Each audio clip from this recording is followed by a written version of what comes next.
ব্রট to you by V-Guard, co-powered by Sensodyne ও ভিমল বলো কথা কেশরী। আচ্ছা, পুলিশ মানে কি কামাইয়ের বড় সুযোগ? সোমবার নবান্ন সভাঘরে মুখ্যমন্ত্রী সরাসরি পুলিশকে তুলোধনা করেন। এর আগে অতিরিক্ত মালবাহী ট্রাক লরি দাপাদাপি নিয়ে বারবার ক্ষোভ প্রকাশ করেছেন তিনি, হুঁশিয়ারি দিয়েছেন। কিন্তু সেই হুঁশিয়ারি থেকে কাজ হচ্ছে কি? TV9 বাংলার হাতে যে ছবি এসেছে তা দেখলে আপনারাই উত্তরটা পেয়ে যাবেন। পূর্ব বর্ধমানের কাটোয়ার একটা ছবি দেখাবো। ওভারলোডেড ট্রাকের দৌরাত্ম্য, তার সঙ্গে আবার পুলিশের সামনেই তোলাবাজি। দেখুন TV9 বাংলার এক্সক্লুসিভ রিপোর্ট। পুলিশ অফিসার, জেলা SDO, DM থেকে শুরু করে IC থেকে শুরু করে কারো কারো অভ্যাস হয়ে গেছে IC হলে যতটা পারি ইনকাম করে নি।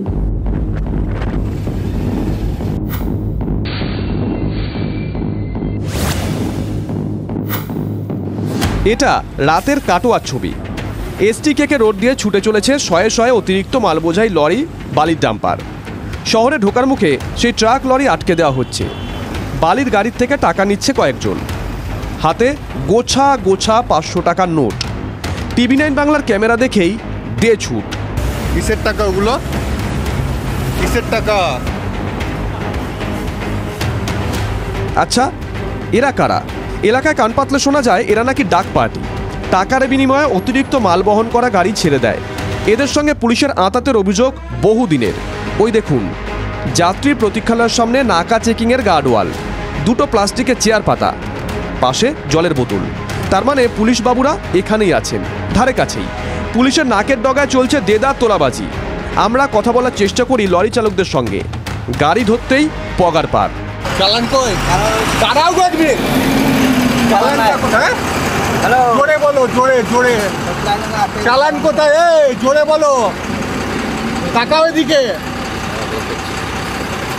চালান কই? আমরা এখানেই থেমে থাকিনি।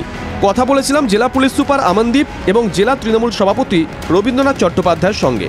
পুলিশ সুপার হোয়াটসঅ্যাপে আমাদের জানিয়েছেন অভিযোগের তদন্ত করবে জেলা পুলিশ। কে টাকা তুলেছিলেন তা চিহ্নিত করে উপযুক্ত ব্যবস্থা নেওয়া হবে। ঘটনার সঙ্গে কোনো পুলিশকর্মী জড়িত থাকলে ব্যবস্থা নেওয়া হবে। এখানে যদি কেউ পয়সা নেয় নিঃসন্দেহে সেটা অপরাধ, এবং এ ব্যাপারে আমরা খোঁজখবর নেব এবং সত্যতা থাকলে SP DM-কে অনুরোধ করব যাতে এই অবৈধ কারবার বন্ধ করে। জেলায় বালি পাচার তোলাবাজি নিয়ে আরও একবার সরব বিজেপি নেতৃত্ব।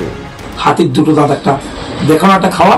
আমি দেখাবো যে বালি নিয়ে কথাবার্তা, কোনো বালি পাচার চলবে না, সব নেতারা স্বচ্ছ হয়ে যাবে। কিন্তু আলটিমেটলি বললাম যে ভালো করে বালি পাচার করে আমার নবান্নটাকে ভরিয়ে তোলা। এই অভিযোগ অনেক দিনের। কেতুগ্রামের অজয়ঘাট থেকে ব্যাপক হারে বালি তোলা হচ্ছে। ওভারলোডেড বালির ট্রাক যাচ্ছে নদিয়ার দিকে। যদিও প্রশাসন দাবি করে কাটোয়ায় বালির ঘাট নেই, কিন্তু আমাদের হাতে আসা ছবি অকথ্য প্রমাণ বাস্তবে কি চলছে।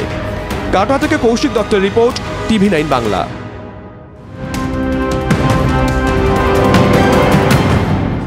নজর রাখবো এই মুহূর্তের আরেকটি আপডেটে। সংসদে আজ রাষ্ট্রপতির ভাষণ। সংসদের যৌথ অধিবেশনে ভাষণ রাষ্ট্রপতি দ্রৌপদী মুর্মুর। নতুন সরকারের কোন দিশা রাষ্ট্রপতির ভাষণে নজর রাজনৈতিক মহলের।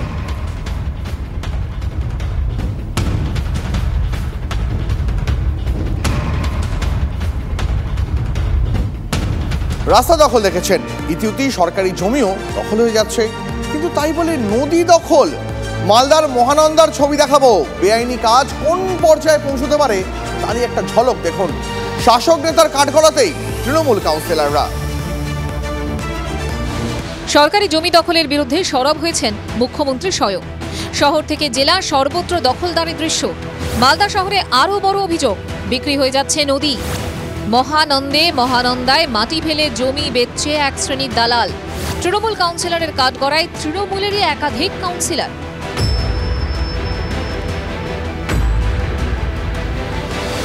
কিছু তৃণমূলের কাউন্সিলর বলছে, আমাদের কাউন্সিলরদের লোকরাও এর মধ্যে জড়িত আছে, এবং এখানে যারা এসে বাড়ি করছে তারা সরকারি নিয়ম মানছে না। এভাবেই মালদায় বহিরাগতদের ভিড় বাড়ছে বলে অভিযোগ। অসংখ্য মানুষ সেই জমি কিনে বাড়ি করছেন কয়েকতলা পর্যন্ত, এবং যারা আসছেন, যারা কিনছেন, তাদের মধ্যে আবার অধিকাংশই সেই বহিরাগত, যে বহিরাগতদের নিয়ে সরব হয়েছেন স্বয়ং মুখ্যমন্ত্রী। 21 নম্বর ওয়ার্ড বিজেপির কাউন্সিলর, 13 নম্বর ওয়ার্ড বিজেপির কাউন্সিলর এরকম আরও কিছু 8 নম্বর 9 নম্বর ওখানে কিছু আমাদের তৃণমূলের বিহারি লিডার আছে বা আমাদের লিডার আছে, এরা কি করছে, অসহায় মানুষগুলো আসছে তাদেরকে ওখানে বসিয়ে দিচ্ছে। পয়সা নিচ্ছে কিনা আমার জানা নাই, কিন্তু এরা এসে নদীর চরগুলোতে সবাই এসে বসবাস করে এখানে একটা ঘর তুলে নিচ্ছে। মালদা শহরের মধ্যে দিয়ে বইছে মহানন্দা। শহরে দামি জায়গা কেনার সামর্থ্য নেই যাদের, তারাই নদীর বুকে জমি কিনেছেন, বাড়ি করে থাকছেন, বেআইনি জমি জেনেও থাকছেন। আপনারা তো নদীর মধ্যেই আছেন। হ্যাঁ, নদীর মধ্যেই আছেন। হ্যাঁ, কিন্তু নদীর মধ্যে কি থাকা যায়? ওটা তো না, থাকা যায় না, কিন্তু হ্যাঁ বেআইনি। কিন্তু কি করব, আমরা গরিব মানুষ, কোথায় আমরা যে জায়গা কিনবো, পারবো না বলেই তো আমরা এইসব জায়গায় এসেছি। সেখানেই তো 3, 20, 15 যার কাছে যেমন, হ্যাঁ একটু মানে বলে টলে একটু নেওয়া যাচ্ছে। চুক্তিপত্র করে জমি কিনেছেন, বাড়ি করেছেন, কিন্তু রেজিস্ট্রি হয়নি।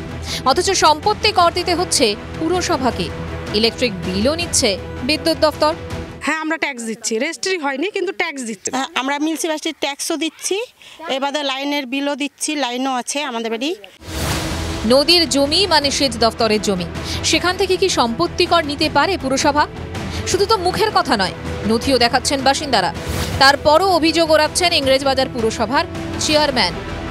না না, এরকম কোনো অভিযোগ আমাদের কাছে নেই, আর আমরা কারো কাছে ট্যাক্স দিচ্ছি না। নদীর বেডে যারা থাকবে তাদের কাছে টাকা নিচ্ছি না আমরা। ওটা হচ্ছে কনজারভেন্সি সার্ভিস ট্যাক্স। যা হচ্ছে আইন মেনে হচ্ছে না, সরাসরি বলছে সেচ দপ্তর। বেডে যেটা থাকে সেটা খাস জমি হতে পারে না, এটা আমি যতটুকু জানি।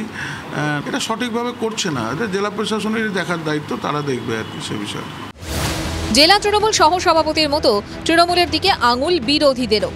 নদী ভরাট করে বহিরাগতদেরকে বসাচ্ছে, বহিরাগতরা যেন করে কমে খেতে পারে তার ব্যবস্থা করছে এখানকার কাউন্সিলররা, তৃণমূলের, এবং তৃণমূলের কাউন্সিলর মানে মমতা ব্যানার্জির প্রতিনিধি। এই অভিযোগও উড়িয়েছেন ইংরেজবাজার পুরসভার চেয়ারম্যান। তাহলে তৃণমূলের মানে কি, যে বলছে সেই তৃণমূল হয়ে গেল? যত দুষ্কৃতীরা তৃণমূল বলবে আর তৃণমূল মানতে হবে আমাদেরকে। প্রতি বছর বর্ষায় দুকুল ভাষায় মহানন্দা।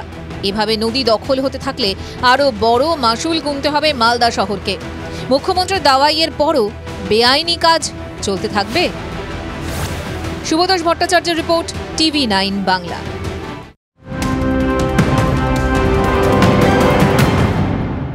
নোবেলজয়ী অমর্ত্য সেনের মতে লোকসভা ভোটের ফল দেখিয়েছে ভারত হিন্দু রাষ্ট্র নয়। নোবেলজয়ীর মতে খোলা মনে রাজনীতির প্রয়োজন এই দেশে, কারণ দেশের সংবিধান অনুযায়ী ভারত ধর্মনিরপেক্ষ রাষ্ট্র। Brought to you by V-Guard, co-powered by Sensodyne ও ভিমল, বলো কথা কেশরী।